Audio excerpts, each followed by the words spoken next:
लड़की ये फौज नाम कप्तान का होता है, काम तो मेरी फौज करती है और नाम मेरा होता है।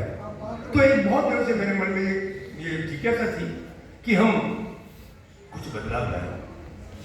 लड़ा साहब ने बताया, आप सब जानते हैं कि हमारा एक संगठन ऐसा संगठन है, एडीएम साहब, एसडीएम साहब, पटारी साहब, नाहर साहब, गैर राजनीतिक संगठन।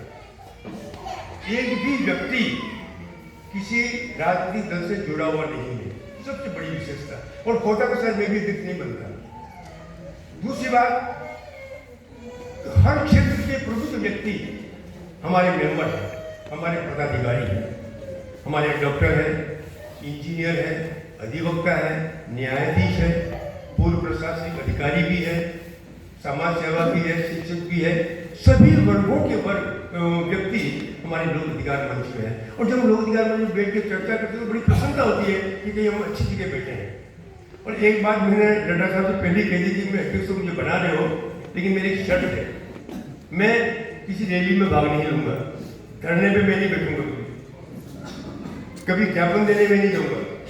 बहुत से कुछ हालांकि अभी मेरे बिल्कुल मर्यादाएं नहीं है, अभी मैं स्वतंत्र हूँ बिल्कुल। जब 10 साल तक थी सारी बातें थी, फिर भी अभी तक वो हाथ में मेरी गई नहीं है। तो लेकिन मुझे बहुत खुशी है कि ये हमारी टीम जो है, हमारे जो प्रदेश अध्यक्ष लड्डा साहब है, त्रिपाठी जी है, इनके नेतृत्व में इतना अच्छा कार्य करें, जितना कहो उतना कम होगा। हमारे कई ऐसे भाई बैठे हैं जो अपना समय, तन, मन और धन तीनों ही दे रहे हैं। राका साहब को देखता हूँ, आज भी करोड़पति व्यक्ति है, हमेशा लोग देना थैला लेके तैयार मिलेगा।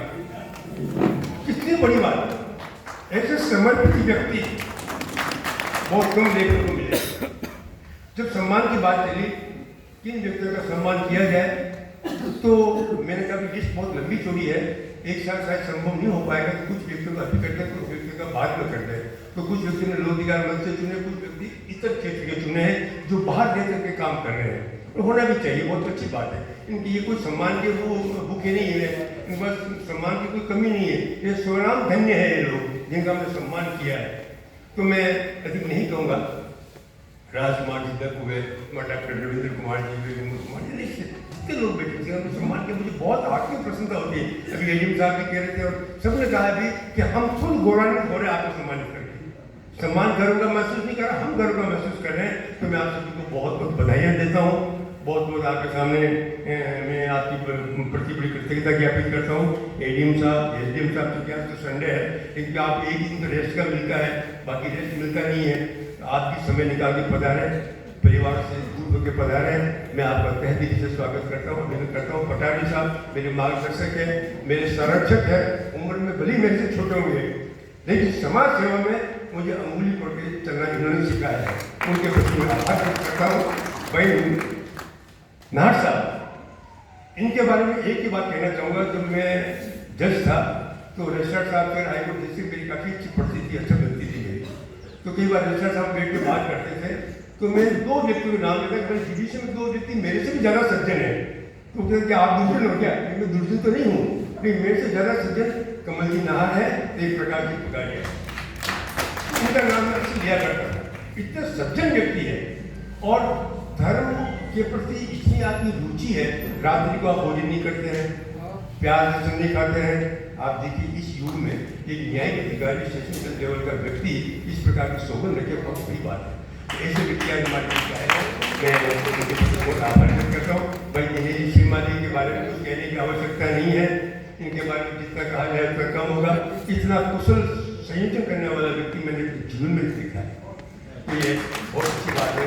विक्रम जी पालीवाल बैठे हैं, राजकुमार जी तक बैठे हैं, ये सब मेरे, मैं तुमको मैं अपना राइट हैंड मानता हूँ कि मैं जो कुछ करता हूँ सब वो करते हैं, उनके पीछे मेरा नाम होता है।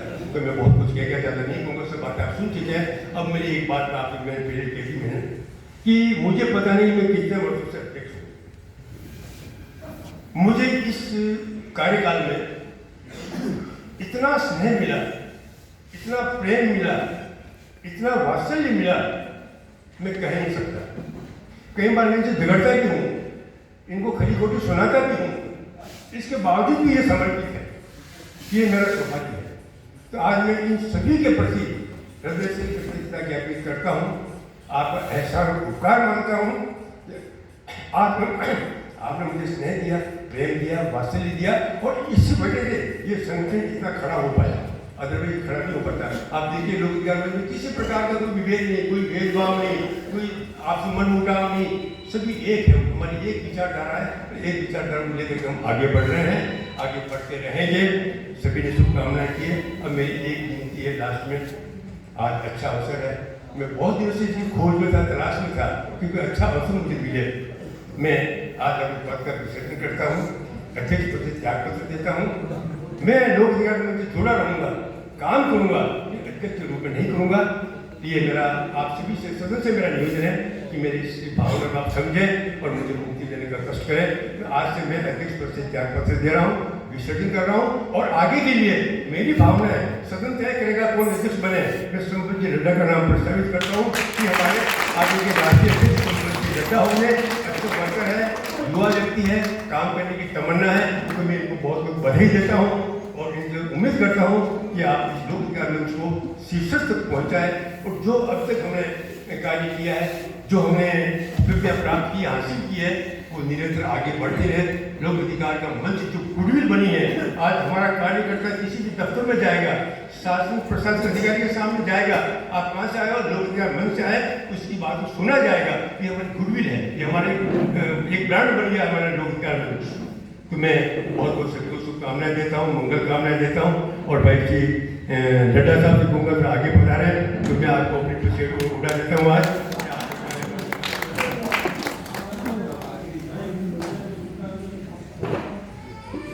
आज संपत जी कुछ बात कहना चाहते हैं।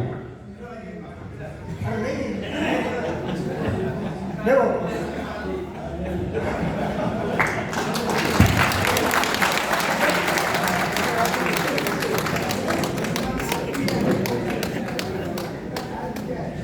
आदरणीय बादल साहब ने मेरी सहमति के बिना आपने भी वही किया जो स्वरूप साहब ने किया, क्योंकि हमको आपके आशीर्वाद की निरंतर आवश्यकता रही है और मैं तो ये चाहूँगा कि आप ही इसको कंटिन्यू करें। लोक अधिकार मंच जिस भाव से कार्य करता रहा है और आपका जो मार्गदर्शन हमें मिलता रहा है, इस वजह से मैं सदन की भावनाओं के अनुरूप ये चाहूँगा कि आप ही इस पद पर बने रहें और हमें अनुग्रहित करते रहें।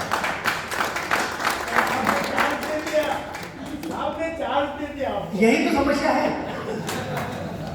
यही समस्या है। और ठीक है, अगर बादल साहब का यही मंशा है तो मैं आपके मन की बात को रखते हुए शिरोधार्य करता हूँ और संघर्ष के लिए जो मैं सदैव आदरणीय पटवारी साहब ने जैसा कहा है, मैं भी आपकी तरह ही आक्रामक विचारधारा का ही रहा हूँ। जो मेरे साथ में काम किया है जिन लोगों ने, उन सभी को पता है कि I am always in attacking mood, not in defence mood.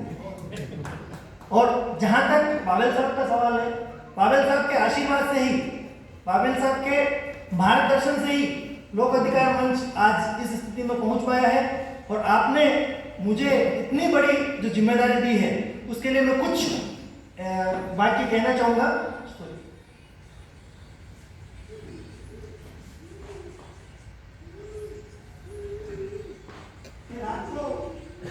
मैं डायरी पढ़ रहा था, मैं नियमित रूप से डायरी लेखन करता हूँ। 2011 को मैंने कुछ पंक्तियाँ लिखी है। लोक अधिकार मंच के समस्त सदस्यों के लिए यह एक अनुकरणीय बात हो सकती है।